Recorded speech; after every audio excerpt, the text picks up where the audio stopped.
Ya, balik lagi sama gue di channel Martin. Dan ya, pada kesempatan kali ini gue akan mengupdate untuk Bitcoin dan juga Zilliqa ya. Karena Zil juga udah lama diupdate. Terakhir kali itu update Zil itu 10 hari yang lalu nih. Ya, ada Manta, ada ENA, ada Zil. So kali ini kita akan bahas Zil lagi. Ya, kemarin ini ada pembahasan untuk Bitcoin dan juga Floki, teman-teman. Jadi kalian seperti biasa bisa request di kolom komentar kira-kira next altcoin apalagi yang pengen dibahas. Dan fear and greediness masih di bawah area netral, which is itu area fear ya, 40 ke bawah, masih di sekitar 35 sampai 40, masih di situ-situ aja. Dan market belum ada pergerakan yang signifikan juga, walaupun semalam itu kakek atau Jerome Powell itu udah speech, teman-teman. Inti dari speechnya dia adalah mengatakan masih belum banyak data-data yang mendukung untuk mereka melakukan cut rate ya. Dan ya nanti malam masih ada speech lagi ya, testify lagi dari si kakek Powell, dan besok baru ada rilis data CPI, nextnya lagi baru ada PPI. Jadi ya bisa di prepare untuk malam nanti, besok dan lusa itu masih ada beberapa news event yang penting dan bisa membuat market itu cukup volatile pergerakan. Dan overall yang masih satu aja, masih di situ-situ aja ya.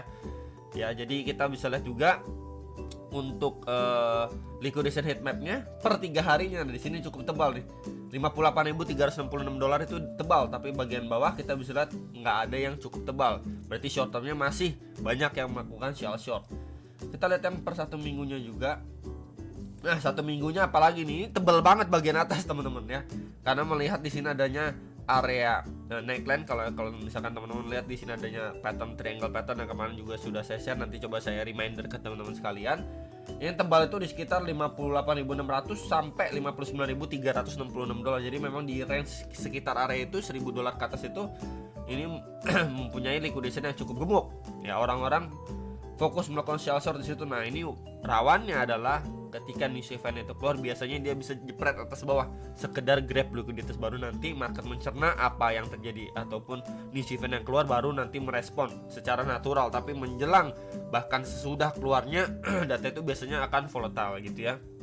Jadi ya lebih waspada mungkin teman-teman yang ongoing trade atau yang melakukan future.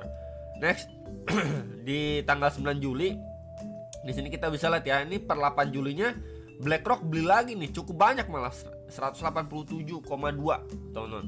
Dan overallnya ditutup positif, dan nih tanggal 9 Julinya masih menunggu rilis data dari si BlackRock ya, dia beli seberapa banyak atau jual dan lain sebagainya. Tapi overall BlackRock belum jualan sama sekali ya.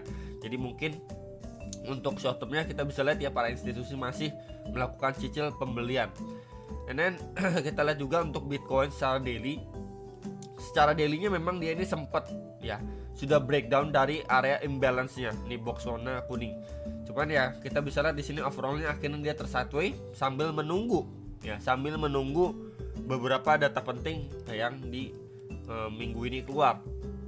Jadi masih adanya chance untuk si Bitcoin either memang dari area sini ya, dari area sini satu ini dia akan visit area lebih bawah sekitar 50.000 51.000 dolar sebelum dia adanya pemantulan ya, atau memang dari area sini dia mengalami pemantulan dulu ya, berarti sekitar 60.000 dolar nih box merah pertama, baru dia retracement kembali ya, ataunya adanya koreksi atau rejection teman-teman ya. Ini adalah yang keduanya untuk balik area imbalance-nya. Yang ketiga adalah dari area sini dia mampu take out, and then retracement itu sedikit lebih kecil. Let's say retracement cuma ke 58 ribuan something before dia melanjutkan penguatannya ke 64 ribu something ya. Jadi ini bisa sekali diperhatikan menjelang news event nanti malam ya. Area krusialnya di 60 ribuan dolar terdekat, dan support kuat next target di area demand itu adalah di 50 ribuan dolar ya. Sekarang ini dia posisinya lagi di tengah-tengah nih. Tinggal kita lihat nanti reaksi market seperti apa. Apakah memang dia dikasih naik dulu and then akhirnya koreksi. Nah, koreksinya pun kita lihat nanti ya, apakah memang sebatas area support sebelumnya nih. Ini kan support nih, nahan. Ini support lagi nih, kemudian menjadi resisten. Nah, sekedar area ini aja berarti di sekitar 58 ribuan dolar, atau memang dia reject lebih keras balik lagi ke 55-56 ribu dolar untuk si Bitcoinnya. Oke. Jadi untuk secara daily so far belum ada banyak perubahan karena dia masih satu aja. Dan ya kalau misalkan kita bisa gunakan di sini sebuah trend line ya. Oke, kurang lebih seperti ini kita bisa gunakan sebuah trend line resisten. Yep. And then di sini kita hubungkan dari tail candle to tail candle lagi. 3 kali kena touch teman-teman ya. Oke ya. Di sini 1, di sini 2, di sini 3. Ya, jadi dia terbentuk seperti sebuah. Nah, di sini kalau saya extend lagi kurang lebih seperti ini. Terbentuk sebuah Brodinning West pattern nih.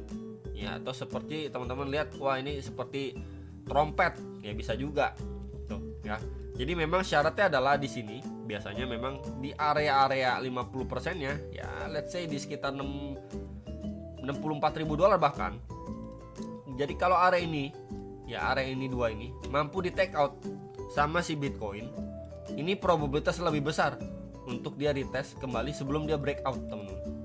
Ya, kurang lebih seperti ini untuk bullish skenario-nya. Tapi selama dia masih ketekan di bawah $64.000, so ya udah dia bisa aja balik ke area terbawahnya bahkan. No. Area bawahnya di area di Masa Daily plus adanya trendline support. Tinggal kita lihat aja nanti ya di minggu ini, minggu krusial ini reaksi market seperti apa dan rilis data serta kakek Powell speech nanti malam seperti apa. Jadi mungkin kita akan lebih bersabar lagi untuk cut rate ya, hopefully adanya cut rate di bulan depan ini kan Juli, Agustus lah ya, antara Agustus Oktober lah ya, Agustus September Oktober ya. Balik lagi kita cuma bisa sabar karena kakek Powell masih kekeh ya, belum mau cut rate. Next untuk si Bitcoin secara hourly, sebenarnya hourly-nya kemarin juga sudah diupdate ya di Bitcoin yang kemarin, di video kemarin. Dan ini dia tidak create lower low, udah testing aja ya di area previousnya, dimana itu waktu closing dan opening candle-nya kemudian mendapatkan reaksi. Di sini kita bisa hubungkan dari tail candle to tail candle, terbentuk sebuah trendline support juga ya. Jadi saya tandain dengan garis warna kuning aja di sini. Ini adalah area neckline-nya yang tadi saya sampaikan. Ini adalah area neckline yang sebelumnya ini berfungsi menjadi area tahanan, menjadi resisten. Nah, di level sekitar 58.300 sampai 59.200 $. Dimana di sini adanya triangle pattern, nanti tinggal kita lihat aja teman-teman apakah memang di sini, sebentar kita lihat ya, pakai ABC. Oke ya, apakah di sini A, B, C, D, kemudian I, adanya I ya sebelum dia rebound, atau memang dari area sini ya udah dia mampu break, teman-teman. Tapi mengingat memang masih adanya rilis data CPI dan PPI, maybe adanya rejection ya, maka dia akan kembali lagi ke trendline support ini plus di area bawah ini. Ini adalah area demand-nya dia nih. Ya, terakhir kali ini naik kemudian reject lagi, di sini akhirnya mengalami pemantulan lagi. Secara time frame 4 jamnya ini di sekitar level berapa bro? 55.245 sampai 55.824 untuk si Bitcoin. Ya, jadi ini possible area yang bisa divisit untuk secara time frame 4 jam yang perlu diwaspadai dan diperhatikan. Oke. Ini untuk update si Bitcoin.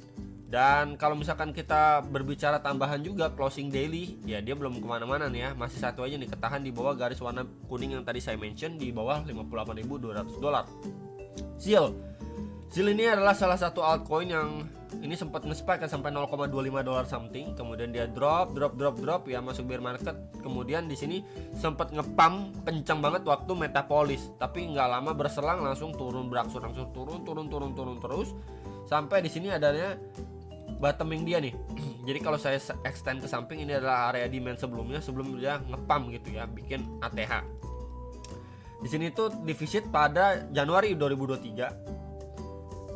Ya di akhir Desember sampai di awal Januari lah ya 2023. Kemudian defisit lagi nih terakhir pada Oktober 2023. Berarti kan memang di situ adanya area bottomingnya dia.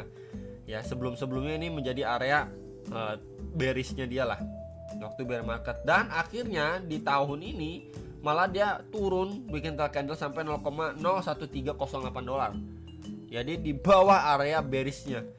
Waduh, ini benar-benar area krusial, area pentingnya. Dan sekarang mencoba reclaim kembali di area kuatnya dia nih, di box warna hijaunya. Ini jadi PR-nya si ZIL ini harus mampu reclaim area ini $0.01621. Area ini harus mampu di reclaim dulu nih secara daily untuk dia ya at least bisa punya tenaga back to bullish lagi.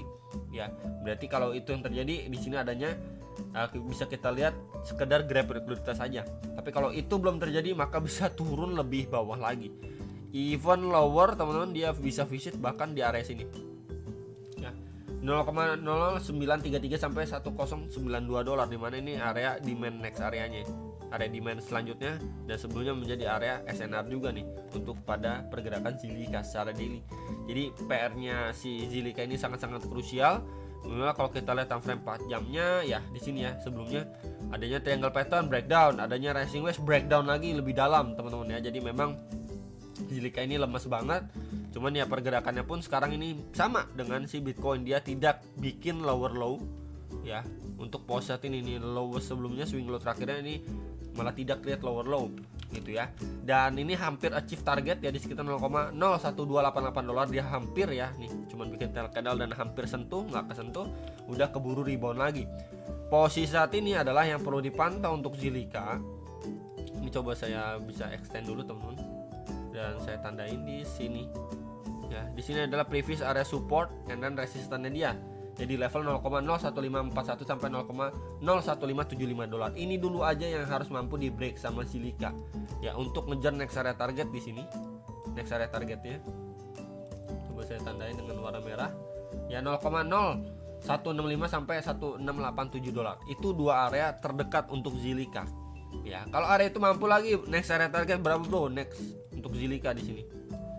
Next area, ini area supply-nya dia di 0,01768 sampai 1808 dolar.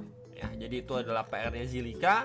Dia di sini bermain di dalam sebuah range triangle juga ya, sama lah dengan si Bitcoin. Kalau misalkan kita ukur juga dengan target maksimal berbicara sebuah pattern di sini, kita coba lihat di sini teman-teman.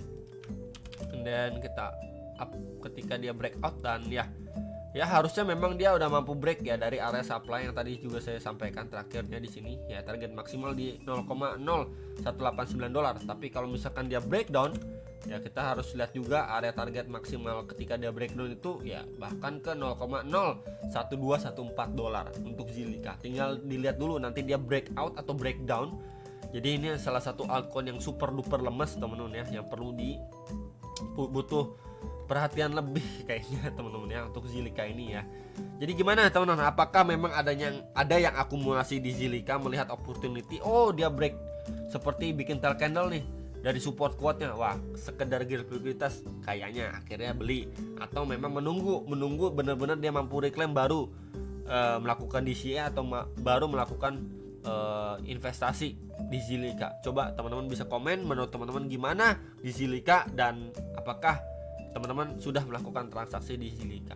Ya jangan lupa analisa kembali sebelum make decision atas transaksi masing-masing, dan sampai jumpa untuk next video. Salam profit.